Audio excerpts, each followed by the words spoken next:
ناظرین، کراچی کے علاقے گارڈن میں گزشتہ دنوں خاتون سمیت 4 ٹک ٹاکرز کے قتل کی تحقیقات سامنے آئی ہے اور حکام کا دعویٰ ہے کہ فائرنگ رحمان فقیر خان نامی ملزم نے کی ہے۔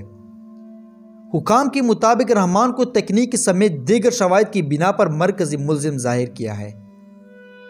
ملزم کا کرمینل ریکارڈ بھی جی نیوز نے حاصل کر لیا ہے۔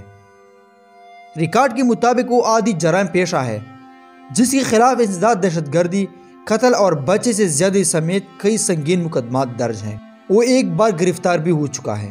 گارڈن میں ایک خاتون ٹک ٹاکر کی 3 ساتھیوں سمیت قتل کی تحقیقات میں پیش رفت ہوئی ہے اور حکام کا بتانا ہے کہ ابتدائی تحقیقات کے مطابق مسکان سمیت 4 افراد کے قتل میں رحمان فقیر خان نامی ملزم ملوث ہیں۔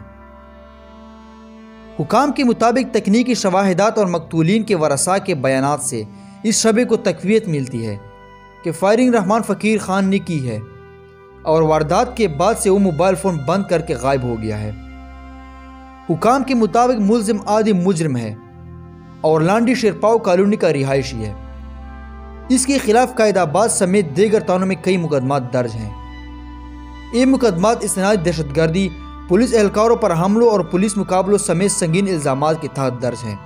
ملزم پر قائد آباد تھانے میں ایک بچے سے زیادتی کا مقدمہ بھی درج ہے۔ حکام کے مطابق ملزم اس سے قبل مئی 2019 میں رینجر کے ہاتھوں گرفتار ہو چکا تھا۔ اسے رینجرز نے آرام باغ تھانے کے فیملی کوارٹر سے گرفتار کیا گیا تھا۔ رینجرز نے مزید کارروائی کے لیے اسے اسٹیل ٹاؤن پولیس کے حوالے کیا تھا۔ مقتولہ مسکان نے 1 سال قبل ملزم اور اس کے ایک ساتھی پر زیادتی کا مقدمہ درج کروایا تھا۔ گارڈن فائرنگ کے بعد سے ملزم کی گرفتاری کے لیے کئی چھاپے مارے جا چکے ہیں، تاہم تاحال اسے گرفتار نہیں کیا جا سکا ہے۔ دوستو، اس طرح کی مزید معلومات اور اچھی ویڈیو دیکھنے کے لیے ہمارا چینل سبسکرائب کریں۔